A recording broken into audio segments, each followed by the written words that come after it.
A very good afternoon to everybody. I think without further ado, we'll go ahead with the next session. I think I'll request Dr. Himanshu Matalia. He has a flight to catch, so we just are requesting him to give his talk earlier. He'll be talking to us on visual rehabilitation in keratoconus. Thank you, Dr. Ashish, and I really appreciate all the rest of my speakers to allow me to speak ahead of them. I do not have any financial disclosure here, and I'm going to talk about visual rehabilitation in keratoconus. So when we treat keratoconus, we basically divide up, all of us have our own ways of treating the keratoconus. What I do is I divide cone into either central cone, make sure that center cone either I reduce the spherical equivalent by putting an intracorneal ring or stop the progression by using cross-linking treatment. If it's a decentered cone, I again make the cone centered using one of the treatment like intracorneal rings or a topo-guided PRK and then do the visual rehabilitation. If it's an advanced cone where the options are relatively limited. Remember, whatever we do the treatment of keratoconus, the ultimate goal is visual rehabilitation. So if you stabilize the cone by doing cross-linking, ultimately you have to visually rehabilitate the patient using whatever works in your hand, whether it's contact lens, topo-guided treatment, Intex or phakic IOL.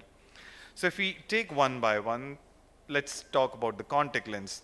So one such case who came to me, young girl, was referred for cross-linking, and on Pentachem the pachymetry was 384, which is still manageable in collagen cross-linking. However, in these advanced cone, when you do an OCT, ASOCT, you realize that the stromal thickness actually is much less than what you actually saw. There is significant amount of epithelial hypertrophy on the tip of the cone or apex of the cone, and hence was not the best case for doing collagen cross-linking. Patient was offered a scleral lens and patient had a vision outcome of 6/6 parts. So somebody who had vision which was absolutely less could be fitted with a contact lens and would get a really great visual outcome. Remember what we learned from here, that Pentachem sometime can give you a wrong reading of pachymetry and ASOCT can give you more accurate results. Coming to the second part, intracorneal ring implants. These are the small PMMS segment which we put into stroma to flatten the cornea, to reduce the spherical equivalent. How does it help? Well, using your femtosecond laser, or earlier we used to use even the manual dissection, we flatten the cornea, and ultimately what it does, it centralizes the cone, it makes the cone relatively regular, and then thus visually rehabilitates. Well, with all those contact lenses in place, more commonly now, these are the treatment which I would vouch for in post-LASIK ectasia. One such case, if you can see, the ectasia is more in the inferior part, whereas the superior part is still flat. So a single ring implantation inferiorly would actually do the trick and make the corneal surface look like as if it is just a cornea after LASIK, and there's significant amount of visual rehabilitation much earlier then. So what do we learn from here? That intracorneal ring implant can improve the quality of vision, works for mild to moderate case, for low spherical equivalent, and best use for post-LASIK ectasia. Coming to the next part, which is phakic intraocular lenses. Where do we use them? Well, the cones which are relatively centered, where the spherical equivalent is relatively higher. It's very important to remember that not every case is suitable for phakic IOL. You can see here one such case where it had undergone cross-linking earlier and intracorneal ring implants a couple of years back, had a residual spherical, high spherical and cylindrical outcome, decent anterior chamber depth, and what we are doing here is I'm putting a phakic IOL inside the eye. The surgery remains simple, it's nothing great about it. The only thing is sometimes because of those intracorneal ring implants, visibility may be a little bit disturbed, but by tilting the eye, you may be able to get away with such kind of thing. Set the lens, and what you get is a significantly improved visual outcome. Remember, you're only treating sphere and cylinder, hence your higher order aberrations are still going to be there, but it reduces the significant amount of sphere and cylinder. So what do we learn from here? The phakic are best reserved for centered cone, works for high spherical and cylindrical outcome, and beware, sometime topo and refraction may not be matching each other. If case somebody who is little older age group may require cataract surgery, one such case which has an axial myopia along with a stable keratoconus and cylinder, well, I'm using customized toric IOL here. I do not have any financial disclosure. So here the customization is more about the spherical part, which is minus 12.5 with the cylinder of 4.5. Post-op patient did excellently well and could be treated with mere spherical and cylindrical glasses. So where do we use these things? Well, where the spherical and cylindrical power are matching each other, or rather cylindrical power and topo axis are matching in the relatively center cone, you can use your toric IOL.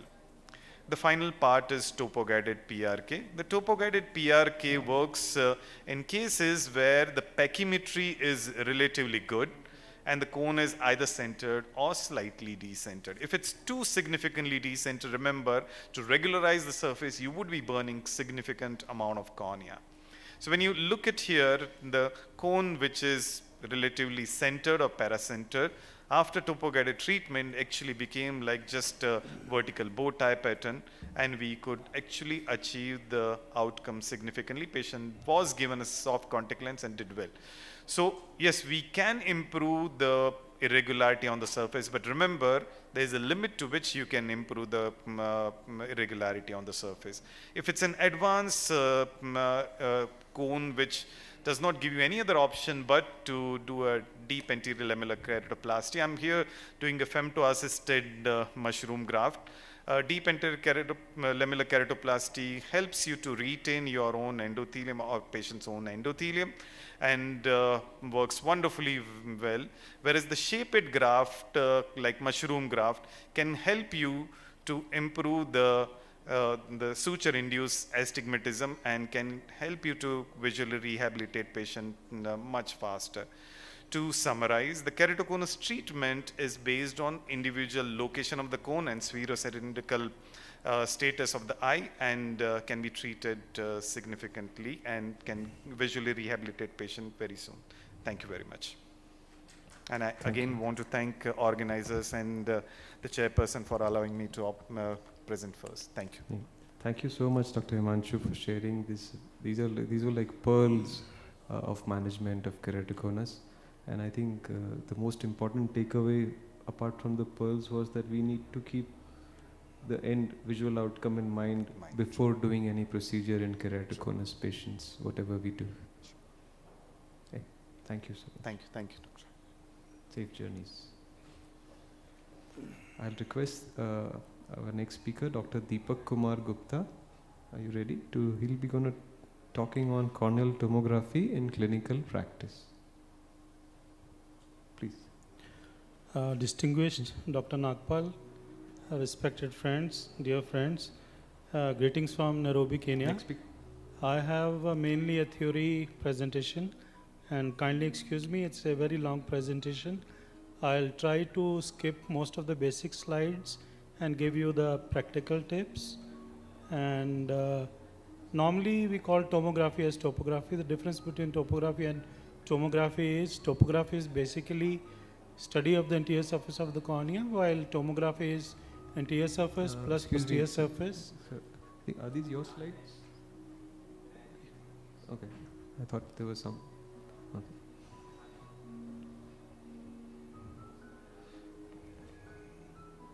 Okay. Is that all right?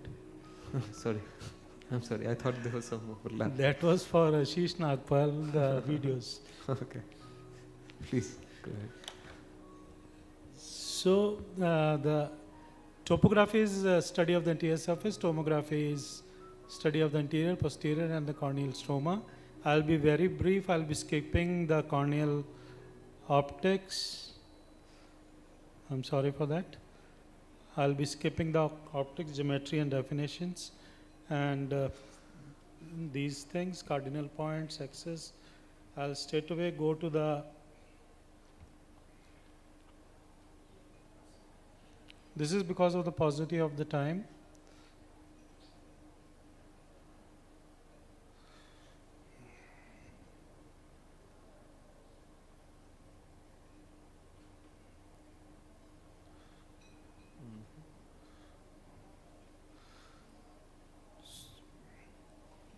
So topography is a Placido-devised technique. Tomography is can be slit scan image, or it can be shim plug, or it can be LED based.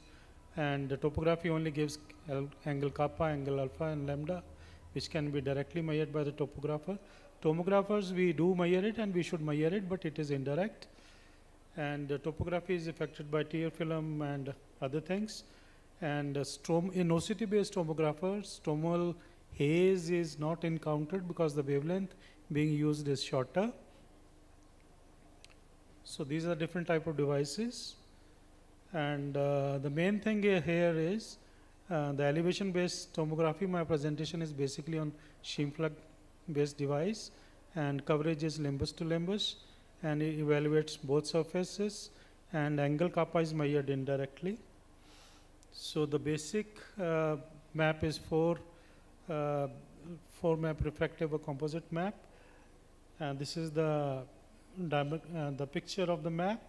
The important thing, carry home message here is for all the general surgeons or who are doing it, we should go for the R values which are horizontal and vertical, not the flat and steep. There is a difference between R value which is flat and R value which is horizontal. And the flat value can be oblique, and we should always sit with the technician and set. This is the core of the machine. We should set these settings ourselves. Axis should always be flat meridian, and the astigmatism sign should not be plus or minus, and the zone should be 9. Asphericity should be in Q, in the Q value, and the eccentricity zone should be 6. And again I repeat, don't choose a zone as automatic. I'll inform you, I'll tell you why we keep a manual zone of 8 millimeter and black dots.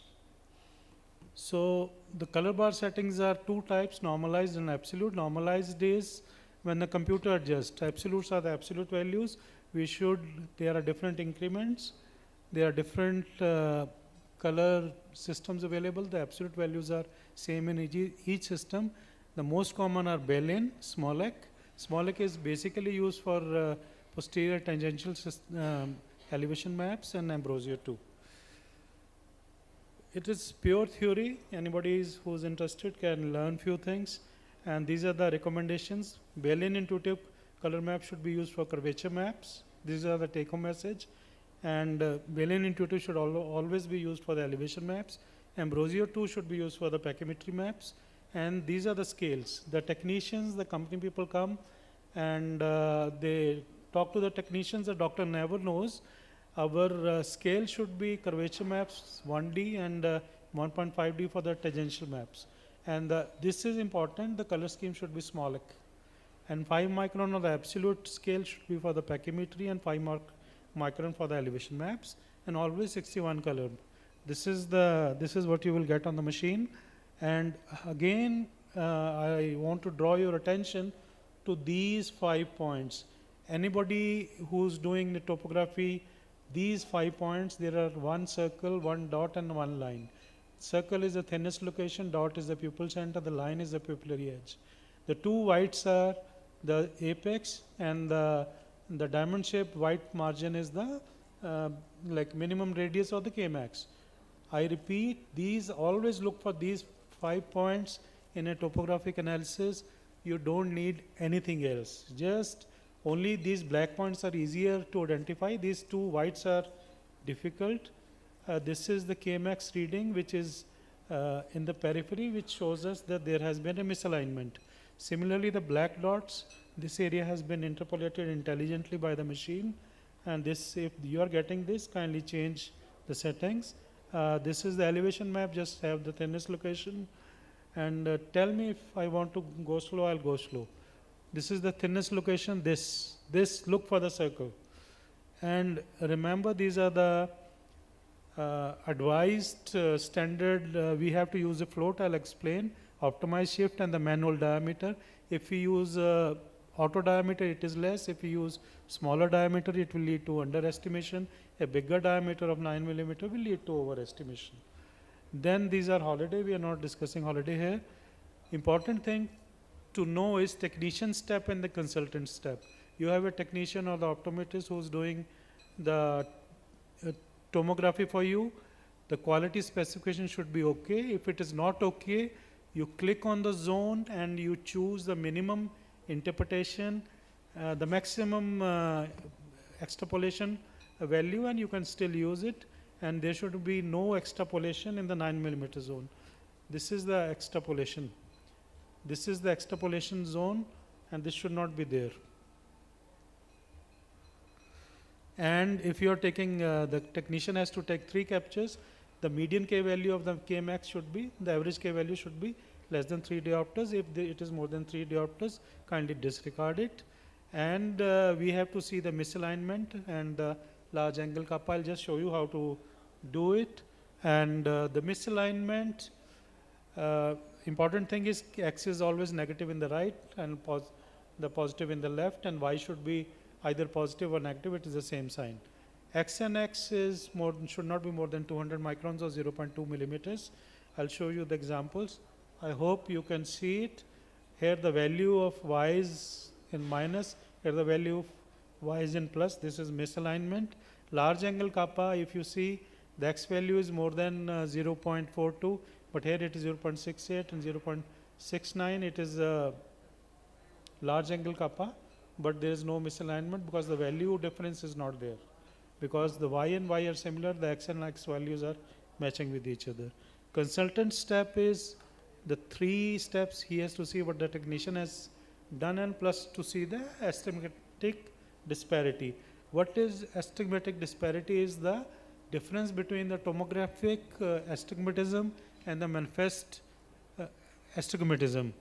And tomographic astigmatism, we can have it from the 2 maps. One is the total cornea refractive map. We see at the 3 millimeter zone, this is the value 1.7. Or we subtract these values. This is a manual calculation.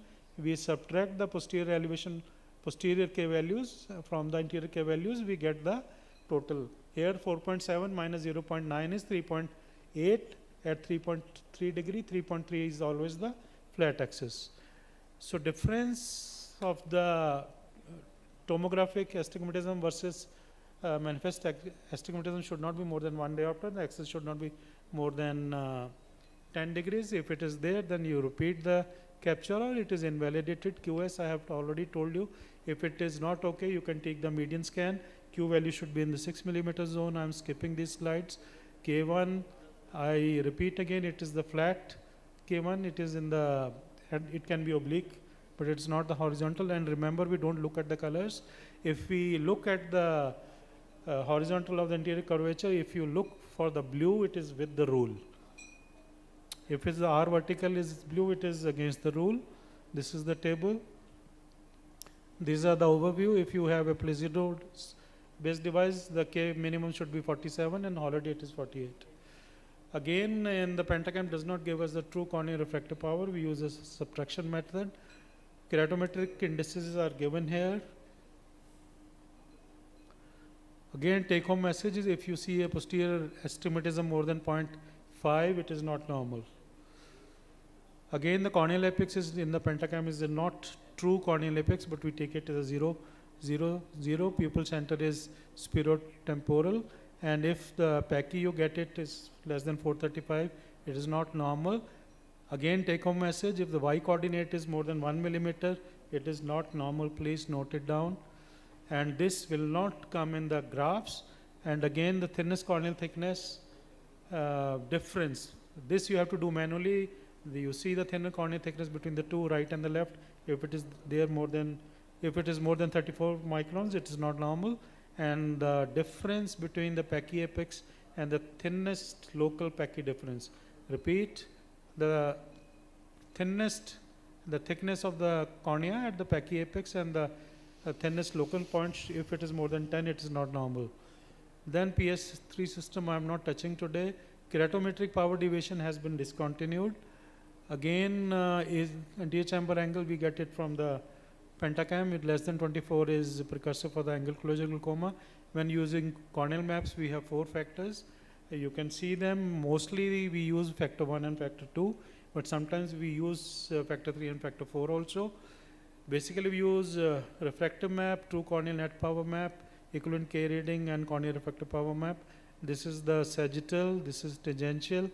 Carry home message here is tangential posterior tangential, and this is posterior tangential in diopters, this is posterior tangential in millimeters. I repeat, even the bad ectasia score will not tell you the start of the keratoconus. This is the only map.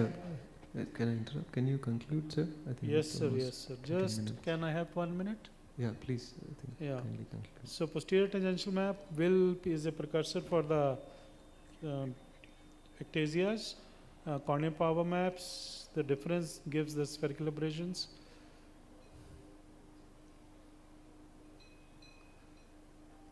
Inferior superior symmetry, we take Rebowitz method, 5 points at 1.5 millimeters away.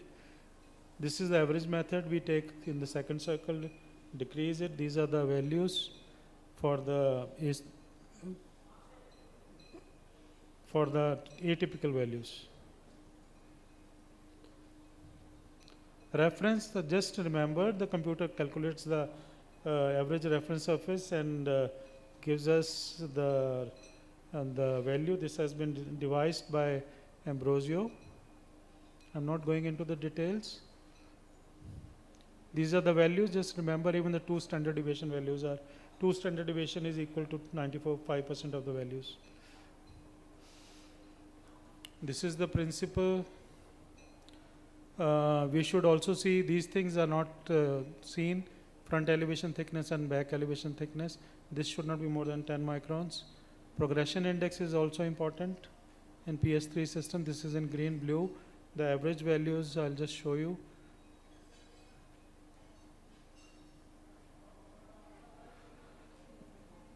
Average values are 0.8 to 1.1. If it is less than 0.8, it is corneal edema, or more, it is abnormal cornea. Relative pachymetry is just like elevation maps. It was devised by Holiday. Asphericity, we all know. Thank you very much. It was a huge presentation. I don't know whether I have done justice to it, but I tried my best. Thank you, sir. Thank you. Thank you, Dr. Deepak, for a very exhaustive review. I think I request the next speaker to be ready. Okay. And I think my takeaway would be that I think it's very important to know your machine. And I think those are the highlights that you were pointing out, that you should know all the parameters. Otherwise, we end up reading just the colorful maps. Thank you. I think are the other speakers ready here? Yeah. Everybody's here? Okay. So I just request the audiovisual team to have a timer for 7 minutes, if it's there. Yeah, please. And just one more announcement. Unfortunately, I have to leave I have a flight to catch, go to the airport. So can I request a volunteer who can convene? Can I request, if you have time, Dr. Deepak?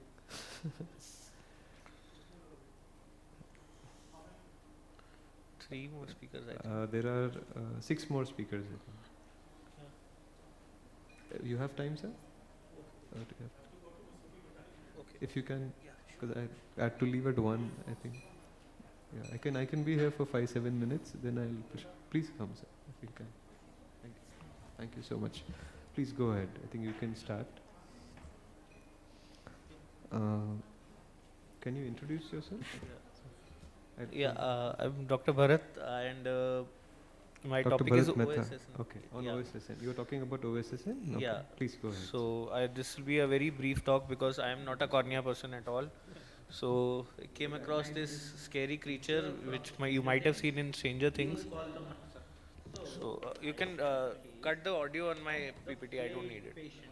So this was a 45-year-old patient who was crippled by childhood polio and weighed less than 40 kgs.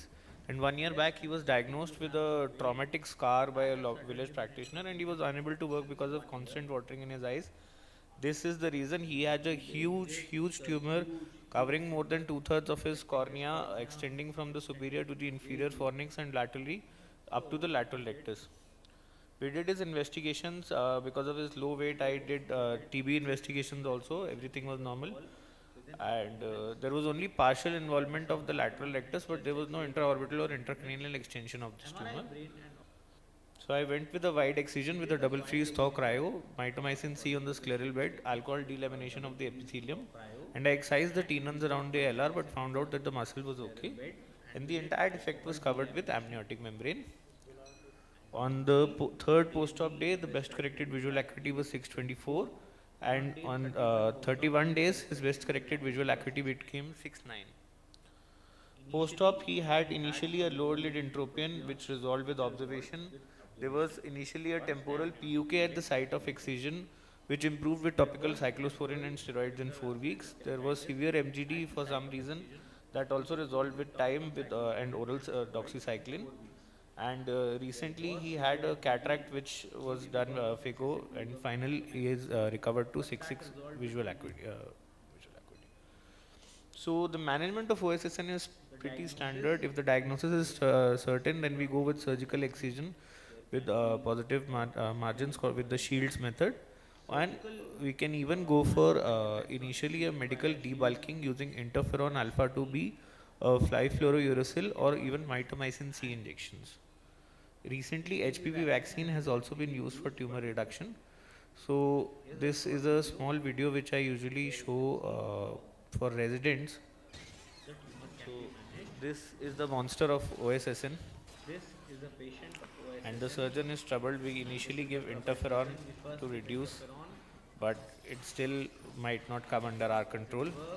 We can give multiple 5FU injections for reduction. Sometimes it responds, sometimes it still comes after us. Ultimately, the surgeon has to go for excision. Excision remains the mainstay of treatment. But this tumor doesn't always respond to excision, it can always come back. So we use a double freeze cryo with it. We usually combine it with a double freeze cryo. As you can see, it usually results in a complete. And if it recurs, then we give it everything. I think I'll pause this video in the interest of time because there are other speakers also. So yeah, thank you very much. Any questions? Thank you. Hello, thank you, doctor. There was some disturbance. Thank you. Dr. Neelam, please. Dr. Neha. I'm sorry.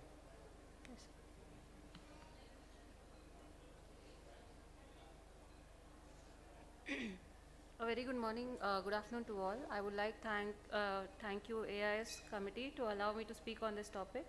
I would not be speaking of the parameters about Pentacam. I would just directly jump to how to like clinically interpret in case scenario basis.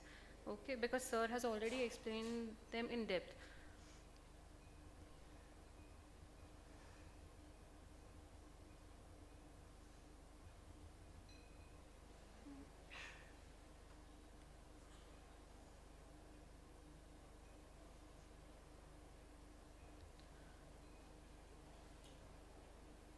So when we look at a Pentacam map, so what all 4 things you have to see. First to see is the symmetry. Symmetry, like what is the bow tie pattern, is it symmetrical, asymmetrical, is there any skewing. Then you have to see, is there any steepness present, how is the pachymetry, and we have to compare the map with the other eye. So first is symmetry. The guideline for symmetry is that the inferior superior asymmetry, if it is more than 1.4, then it is abnormal. Asymmetric bow tie is pattern is present. Skewing of the axis more than 21 degrees is present. So here is a map where you can see that there is inferior steepening is present and some sort of thinning is present. And this is correlated. The steepening and thinning is exactly correlated with the elevation maps anterior and the posterior. So here we have to see the steepness pachymetry, and so we can conclude that this is a case of keratoconus. The other thing that you have to see is that you have to compare the other eye. Like this is most important when you see cases like form first keratoconus. There will be no slit lamp finding. The abnormal topography will be there. So when you see, there will be asymmetrical pattern. One eye, you can see that inferior symmetrical pattern is there, and the other eye, absolute normal cornea you can see. So this case is form first keratoconus. So example, this is a case where inferior steepening is present, some sort of thinning is present, and anterior elevation and posterior elevation cutoff values like more than 12 and more than 18 on the posterior elevation is there. So this is definitely keratoconus. Another map where this is an op-scan map where in the inferior, there is no typical pattern that you can see, but there is some sort of thinning. But the 3 mm zone irregularity, 5 mm zone irregularity is not there, it is exactly normal. So this case is just a thin cornea and not a case of keratoconus. So now coming to the other example, here you can see that there is a bow tie pattern is present, and when you see the pachy map, there is some sort of thinning present.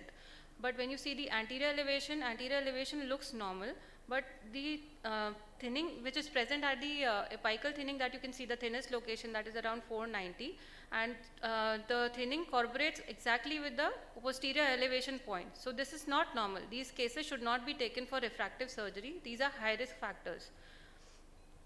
Another example is here you can see that this map, in the sagittal map, what you can see, there is a bow tie pattern. The bow tie pattern and some sort of thinning is present, but the anterior and posterior elevation is normal. So what do you think, this is keratoconus or not?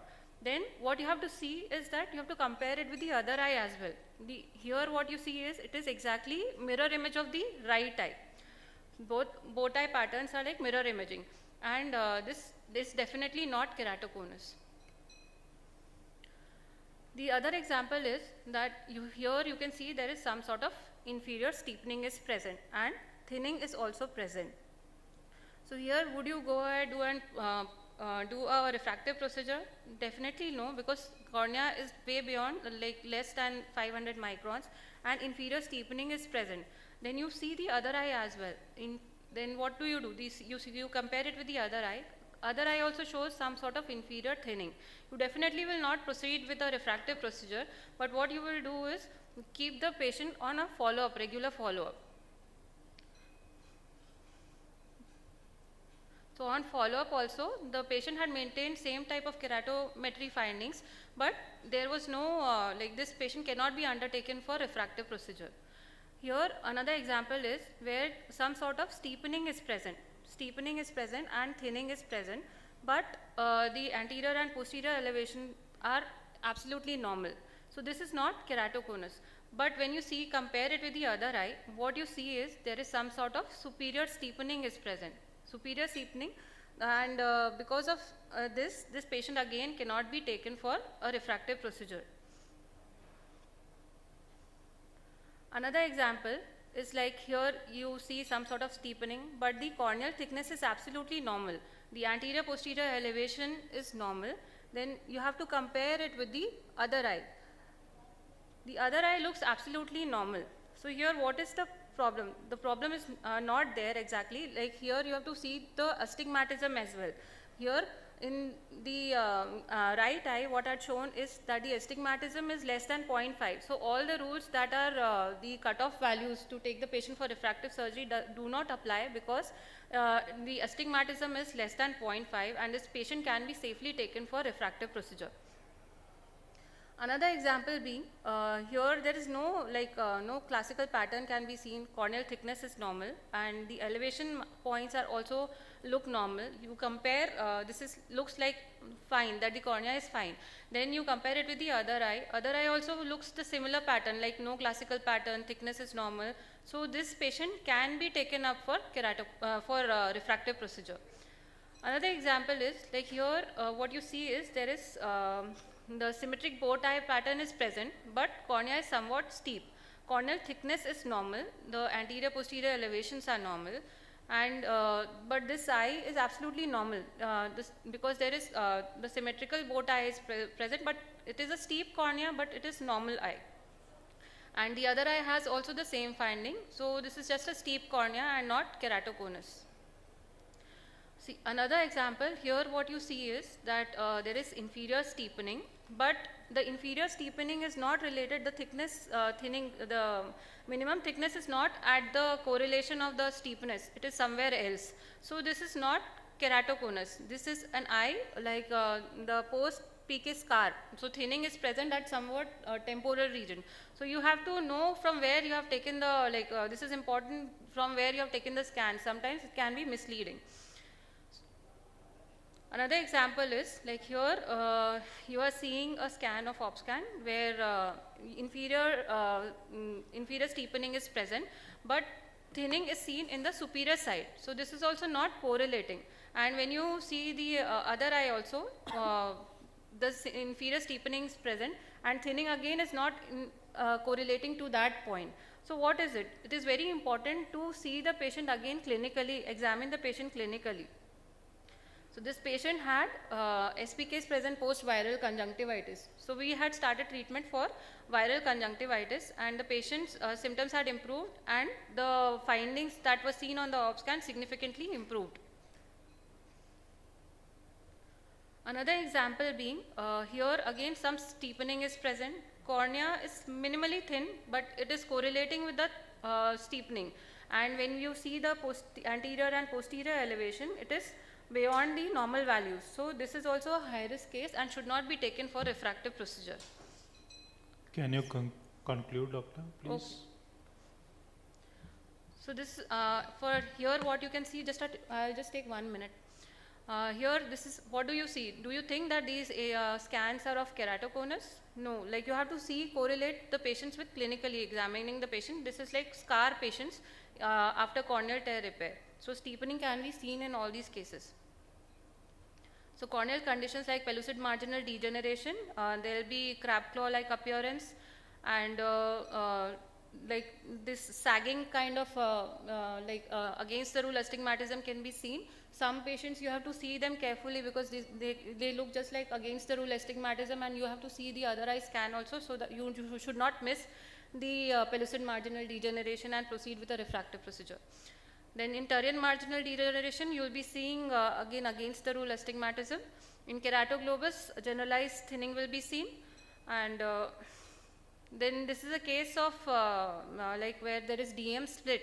Here what you see is that the cornea is like thicker, but there is steepness is very high. So this occurs in cases of where there is DM split. So I'll just move on to the red flags. Red flags in pentacam are like first there will be you have to see the keratometry findings that Kmax should not be more than 49. Then what you should see is that the inferior irregularity or steepening is present and it is not normal. Then anterior elevation should not be more than 12. Posterior elevation should not be more than 18. And that all these things like anterior elevation point, posterior elevation and the Pachy, all the points should be coincident. And then the bad maps, you have to see the color coding in that, like after the difference map, what you have to see is the red indicates that it is not normal and yellow indicates it is suspicious. And the abnormal corneal thickness spatial profile and percentage thickness profile. And D value should not be more than 1.6. Thank you. Nice presentation, Dr. Neha. Yes. Can we have the next speaker, please? Yes. Dr. Sonam. Yes, sir. Welcome. Thank you, sir. Very good afternoon, everyone. Since it's the very end of our conference, so I'm going to be very brief. I'm going to discuss the swept source OCT applications for an anterior segment surgeon. There are no financial disclosures. So as we know that there are 3 different types of principles: time domain OCT, spectral domain, and swept source OCT. and I'm not going to go into the details of every principle, but I'm going to discuss cases based on the swept source OCT, that is the Cornea OCT, and it is a high resolution imaging system which has a very high scanning speed and can take 360-degree view of the cornea in up to 2.4 seconds, a very rapid method of corneal capture. And the anterior chamber parameters that are available with this machine is the anterior chamber width. You have a detailed values that are available for the ACD, the anterior chamber areas, iris parameters, as well as the lens parameters, along with the corneal parameters. Quantitative parameters, which are mainly used by our glaucoma colleagues, are angle opening distance, the trabecular iris space area, also known as TISA, the angle recess area, and the trabecular iris angles. So what's in store for us as a cornea surgeon? So this article by Professor Carol Kopp has shown that even in the patients of OSSN, where there was clinically there seemed to be a recession or complete resolution of the OSSN, 17% of the patients still had subclinical OSSN, which was detected on high resolution OCT. So that actually tells us about the importance of OCT. So this case is a classical OSSN. Here we can see there's presence of a hyper-reflective epithelium growing, encroaching upon the cornea. And on histopathology also it was diagnosed to be OSSN. But classically here is the picture. You can see that there is hyper-reflective epithelium and the corneal epithelium, it's encroaching upon the cornea. And we can see there's an abrupt transition from the hyper-reflective epithelium to that of the corneal, relatively hyper-reflective epithelium. So this is classical imaging of that of OSSN, which we have to keep in mind. Another corneal conjunctival mass lesion, that is a melanoma. How is it different from an OSSN? Here you can see that the epithelium may appear a little hyperreflective, but it is not hypertrophied, and the subepithelial Bowman's membrane plexus could have some hyperreflectivity. Once you see this hyperreflectivity, this is basically due to the melanocytes that are deposited in the subepithelial space. So UBM is of course a technology of choice in such cases because owing to the pigmentation, the depth of penetration is poor in ASOCT. So here in the UBM, we can see the scleral details better compared to that of another mass lesion which is pigmented, that is nevus. Nevus will show you the cystic spaces which are absent mostly in case of a melanoma. This patient was again histopathologically diagnosed and having conjunctival melanoma. Another condition that the corneal surgeon uses ASOCT routinely is an infective keratitis, and the swept source OCT has a very good penetration. So not only the corneal and the endothelial lesion, you can even go beyond, like looking at the hypopon as well as the lens abscess. If there's a presence of a lens abscess, you can detect it, and this we had published in ophthalmology. Along with that, we can even look at the recession, that is the scarring of the cornea which takes place after resolution. Apart from that, just like our glaucoma colleagues use the swept source OCT for determining the height of the bleb and the conjunctival fluid as well as the scarring thing, here in this interesting case, there was presence of a bilateral subconjunctival fistulae which was present. On doing an ASOCT, we could see that there was communication from the anterior chamber directly into the subconjunctival space, which can be seen in Trabulsi syndrome. This patient, however, did not have that, but yes, we have a good penetration even through the sclera. Another interesting case that we found was this a case of a boggy swelling of the conjunctiva bilateral who had systemic melanoma, multiple myeloma. In this patient, on doing an OCT through the conjunctiva, we can see that there are hyperreflective linear opacities, which we are visualized here in the yellow arrows, in the substantia propria, and at the base, you can see there's presence of a hyperreflective nodular lesions, and this we had reported in, now it's going to be coming out in the IGO, as the ASOCT features of conjunctival amyloidosis, which you can detect even before doing a histopathology. As we all know that ASOCTs are routinely used for keratoconus cases. This is a case of a brittle cornea syndrome where the patient presented with one eye total loss of vision and with childhood trauma, and the other eye showing a very deep AC with a very thinned out cornea. Going ahead, and refractive surgery procedures with ICL planning along with that of the LASIK planning, we can use the ASOCT. In this case, we can see that there was a case of a 26-year-old male who had a very high vault in the post-operative period. We used the microscope integrated swept source OCT to dial the non-toric ICL in the vertical configuration. In the real time, we could visualize that the vault has come down. So this is another application of swept source OCT. So from 1040, the vault height came down to 650. And interface fluid syndrome, also known as PISC, you can look at the fluid that is in the flap area, and then after bringing the pressures down, the resolution can also be noted on OCT. Along with that, now quickly going to the cataract surgeries, as we know, the AIMS group has extensively published swept source OCT use in white cataracts. In our department, we routinely use it for babies, and being a very rapid technology and using the flying baby technique, we can actually image the corneas of the babies, as the incidental fixation is more than enough for this machine to take images, and we can get beautiful images in babies as well in the pre-operative period. This is the departmental publication showing the various morphology of congenital cataracts that can be visualized, and gives the surgeon more time to and also idea to decide the kind of surgery that they want to go ahead with, also to counsel the parents. Along with that, this is another publication of from our department, which shows the correlation of the AIOCMT with that of the UBM. So this AIOCMT being having a good penetration, we can get anterior chamber details even in an opaque cornea. So here there are beautiful images which can be correlated with that of the UBM, we can see here. And another condition where we routinely use this technology is in metabolic corneal disorders. Like in this case, we can see there's a thickened cornea, stromal opacities, along with crowding of the ACs. The child had mucopolysaccharidosis type 1.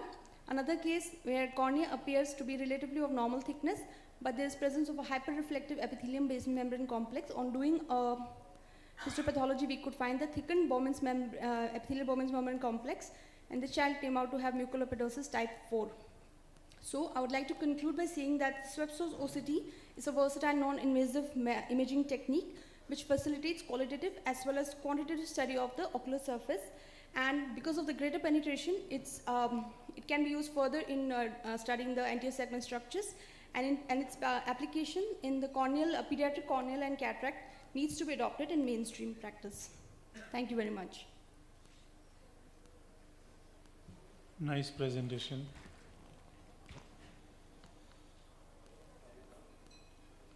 Sir, kindly announce your name. Good afternoon, and at the outset I would thank the scientific committee of AIOCMT3 to give me this opportunity to present. And like Dr. Sonam already pointed out, we are towards the fag end of the conference as well as the session, and it's only logical that we end up the discussion on corneas. After having learned about antemortem corneas, we come to the discussion on post-mortem corneas. And I'm sure everybody is aware that India is having the world's largest blind population, and out of that blind population, nearly 1/3 is cornea blind. So there is a huge need of eye donations, and there is a huge demand-supply gap. And considering this gap, the hospital cornea retrieval program was started by Government of India in consultation with NPCB and Eye Bank Association of India in 1990. The SCRP is aimed to target hospital-based eye donations, and it has a potential to yield high-quality transplant-grade corneas at a steady rate. Now, SCRP can substantially increase donor corneas by various methods, like increasing and easy availability of donor corneas, easy accessibility to potential donor corneas in the hospital setting, availability of detailed medical records so that contraindications to eye donations can be ruled out much before. The younger age of donor corneas, like we compare the hospital cornea retrievals and voluntary donations. The voluntary donations are of older age, and they are generally not of transplant grade. But here you can have younger age of donor corneas. Then there is availability of, there is less information to retrieval time, because since the setting is in the hospital, once a death is reported or informed about, or a request is made for a donation, then the technical team can easily access the donor, and there is a minimized retrieval time in the hospital cornea retrieval program. Then keys to a successful implementation of SCRP are good partnership with nearby hospitals where there is a significant death rate. So general hospitals, medical college hospitals, large corporate hospitals, ICUs, CCUs are the target areas. Then awareness and motivation of the hospital team, including the physicians, the nurses, and the auxiliary staff about SCRP, and then automated in-house information system to alert and inform the eye donation counselor about all deaths. And then there can be a mandatory request system for eye donations before certification of death, and then awareness and publicity material for promotion of eye donation in critical care wards, mortuaries, ICUs, and likewise, and then there should be availability of grief counselors. So these are the salient features of an SCRP and the issues with success. Now we can come to the challenges towards the implementation of a successful SCRP program. There are challenges with reference to the society, such as religious taboo. Then there is lack of awareness because of lack of information and misinformation. Misconceptions regarding eye banking, including concern for disfigurement of face, lack of transparency in the tissue utilization, concern for organ trafficking, and financial motivation of the eye bank team and its personnel are certain issues that are prevalent in the society which dissuade people from eye donations. Then within the deceased family's concerns or challenges, there is that feeling of shock and grief at the loss of a loved family member. Then there is dissuasion by relatives, again because of those societal taboos that we have already enumerated. Then there can be, within SCRP, there is a significant issue of dissatisfaction with treatment provided at the hospital. Alleged medical or professional negligence and aggressive and unruly attendance. This is a problem which is being encountered day in and day out in every government or private facility in India, where people are unhappy, dissatisfied with the treatment given, and there are issues and concerns. So then there is minimal scope for promotion of SCRP in this scenario. Then within the hospital, there are challenges such as lack of awareness or motivation between the physicians, the nursing and the auxiliary staff which are into the day-to-day care of potential eye donors. And then there is fear of reprisal and violence by grieving and angry relatives. So therefore, the SCRP team and the volunteers and the staff are not willing to engage the family about eye donation.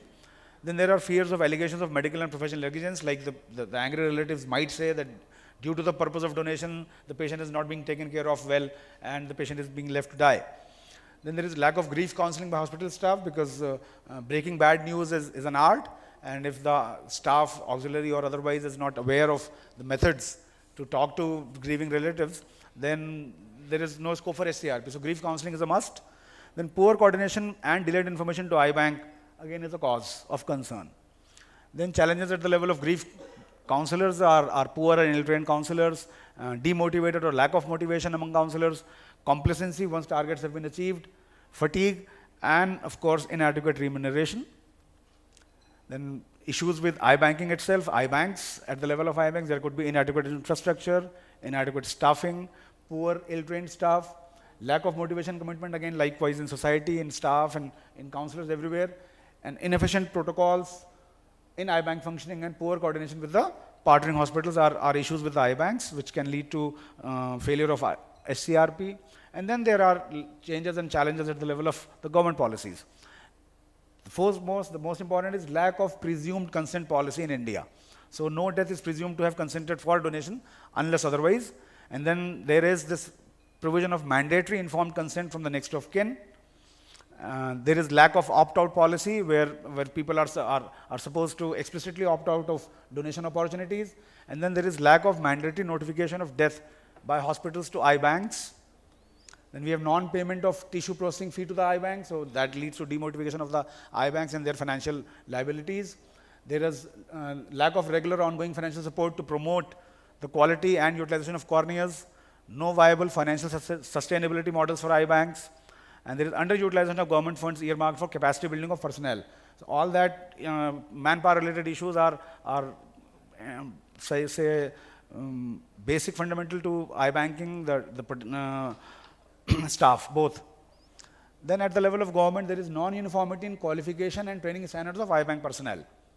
There is poor networking among eye banks to promote effective tissue distribution, and there is lack of regular monitoring, audit and review of eye banks and SCRP, and all these lead to failure of the program, and these challenges are to be overcome if we have to generate more corneas to ameliorate the challenges of corneal blindness in India. And we have one option of mortuary-based cornea retrieval as part of SCRP, and mortuary cornea retrievals have advantage of procuring again younger tissues with high optical quality, and several states have passed laws to promote mortuary cornea retrieval, but there are issues like unavailability of medical history, poor consent rate due to shock and grief, medical formalities taking time, and prolonged death to retrieval time. Thank you all for your patient hearing. Thank you. Thank you, sir. I think this was the last presentation. With this, we close this session, and I think also the close of the conference. Thank you. Thank you, sir.